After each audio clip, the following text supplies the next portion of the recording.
Ladies and gentlemen, welcome to 5 Minutes for Fighting. I'm your host, Jesse Rowe with Inside Fighting, and we have an awesome guest this week. We have the number 3 ranked featherweight in Bellator. We have Mads Burnell. How you doing, man?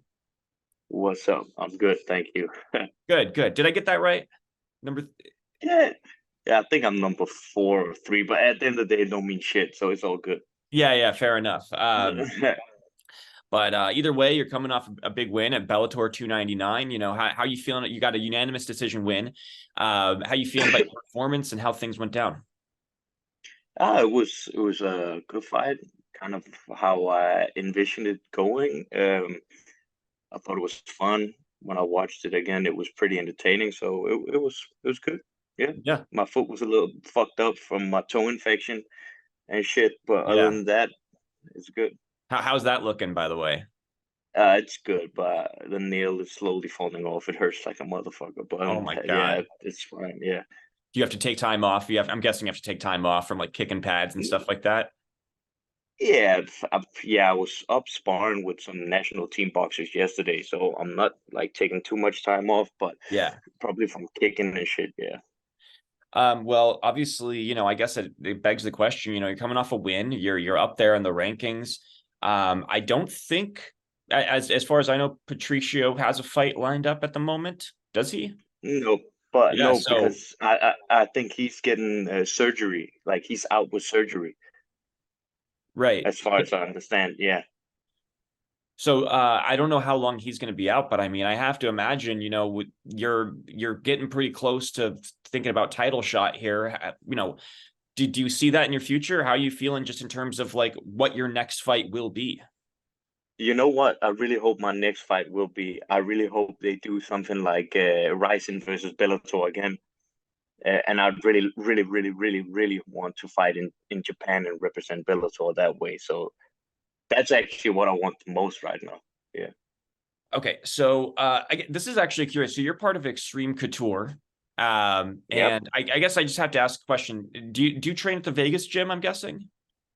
Of course. Yeah. Yeah. It can be like, let's agree there's only like one Extreme Couture, and that's the one in Vegas. Okay. Well, I mean, Yeah. the one of the biggest presences there is obviously the UFC middleweight champion Sean Strickland. I'm just curious, how things have changed around the gym with him, just because he's well known for his sparring sessions. He's well known for, how he is in the gym. Just has he changed it all around the gym since becoming champion? And how has that been?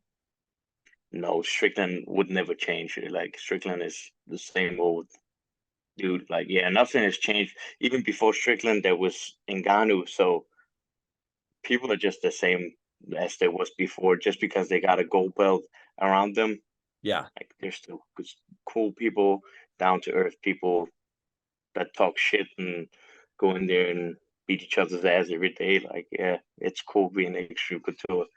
Right. But it's not he hasn't got let it got into his head or anything, or he's not being, is he more of a leader? No, Like how has he's just the same old guy. I think Strickland is a leader for some, and then some other people have other leaders. Like, because it's such a big gym and there's so many different fighters, different weight classes, different organizations, and different styles. So people look to who they want to look to for leadership, whether it be a coach or a fighter or yeah, whatever. Yeah. It's just, you just got to imagine that it's got to be a lot of fun having him around when he's, when he's having those, because he goes viral for sparring with guys off the street, so Yeah, I would no. imagine. I really think it's cool having Strickland around, and he dropped some gems.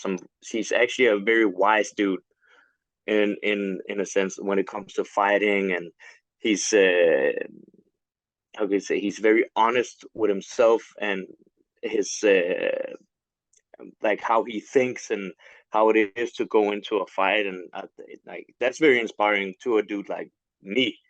The way he is when it comes to fighting and his mentality and stuff like that. Yeah, Yeah. so it's cool. So one topic I wanted to get before we go here is obviously, it's kind of the elephant in the room with Bellator is whether or not this is what the future holds for Bellator. And obviously, you're talking about fighting on the potential Ryzen card. And there's talk about Bellator being sold, there's talk about it being merging. What, just in terms of like your perspective as a fighter, because it's so much of it is out of your control, right? Like, how are you feeling about the whole situation? And, is there any update you can give us, or are you just as in the dark as the rest of us? To be honest, I know as much as you do, and you know, one thing I learned about this fight game is you should only focus on the shit you can control. So the Yeah. stuff I can't control, I can't really think about. So yeah, it is what it is. Yeah.